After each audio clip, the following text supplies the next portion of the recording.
You've been taught to be realistic your entire life. What if that's the one thing that's holding you back from where you truly want to be? Be honest with me, are your goals currently really ambitious or are they something comfortable? Most people don't fail because they aim too high, they fail because they aim too low. They don't expect enough from themselves. They reach a certain point and they think this is the ceiling. There is no higher to go. There is not more to accomplish.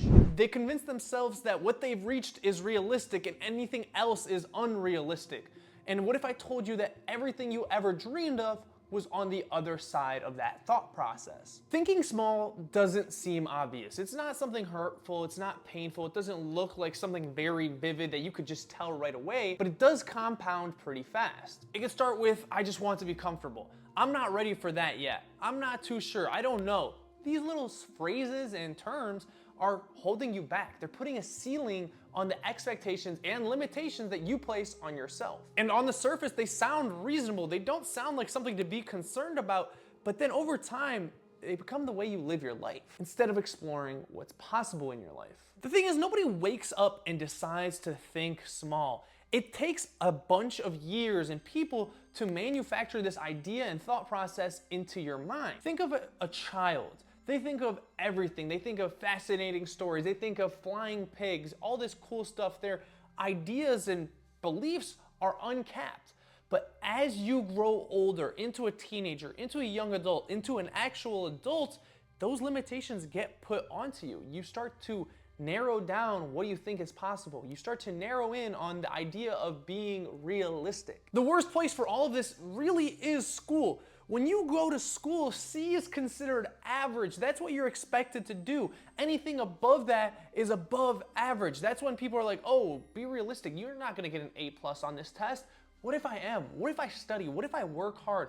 What limitation are you putting on me and what makes you believe that I can't achieve that? But over the 12 years you spend in primary school, it gets engraved into your brain so hard that you start to believe it. You start to adapt these thoughts and beliefs that teachers, other students, your parents might be placing onto you that you don't even believe in yourself as much. You start to conceal your true potential. You start to do realistic goal setting rather than reaching for the limits. And now you've inherited a mindset that wasn't even your own. It's just something you picked up piece by piece from other people over the years. And once you have this mindset, you start to think smaller. You start to do smaller because when your thoughts are small, your actions are too. There is no reason to make these drastic changes, these big improvements, or reach for high limits because why would you? Your goals are small. You can take small steps, small actions to reach those small goals. Put in less time, you put in less effort, you put in less risk, all to reach a lesser accomplishment. And it's not because you couldn't do more. We all know you could have. It's because you didn't allow yourself to try and reach for more. The worst part about all of this is that the main cost isn't failure, it's regret. It's 40 years down the line looking back and being like, man, I didn't try that. I didn't work on that hard enough. I didn't pursue this idea or thing that I loved hard enough, and that could have changed your life. The thing now is that when you're 70, 80 years old, you can't do anything about it. You've lived your life. You did the small actions. It's your fault. You didn't allow yourself to try something new. Think of all the information you could have learned, the tasks you could have done, the skills you could have learned, the whatever it is, languages, instruments, sports, events, places. There's so many things that you have limited yourself to because of this mindset, because you told yourself this is good enough. Now, thinking bigger doesn't have to be something absurd. You don't have to believe that you're gonna be the next richest person in the world. If you do, go for it. I believe in you. Go and try and be that. But you don't have to set goals that high.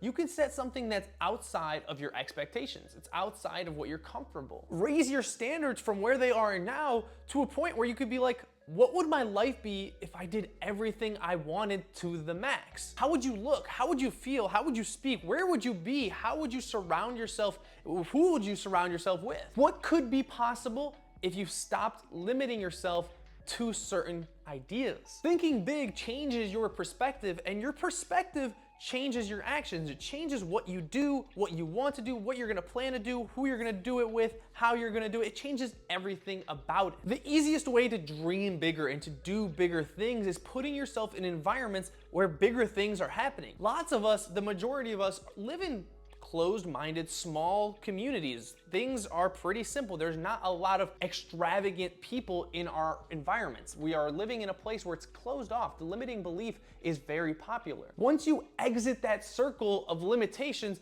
to find people that are taking risks, trying new things, trying business ideas or traveling or content, whatever it is that you want to be around, you see that quite anything is possible. Not because some magical thing happened, but because you're seeing it firsthand. You're seeing that people are doing it. You see that people have made it work, so why can't you? Once you see all of this, you stop asking what's realistic, you start asking what's possible. What could you push yourself to do? Where could you get yourself in 60 days? And finally, you start to act on it. You start to align your actions with this idea. You see who you could be in 60 days if you tried, so you start doing the things that will lead you in that direction. And even if you don't get to that final result, you get further away from who you were and closer to who you wanted to be. The actions don't have to be perfect, but they do need to be consistent.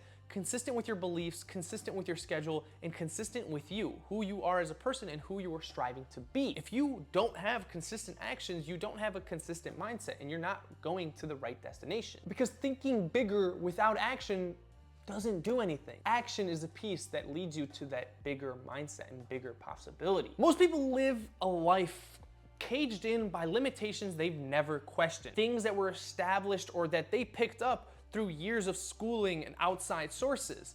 This leads them to live a life of limiting beliefs, of limiting themselves to greatness. But the moment you start to think bigger, you see opportunities, bigger opportunities, and you start to act on them. Expecting more from yourself because you know there's more to achieve. So I leave you with one simple question. If you knew you couldn't fail, how big would you dream?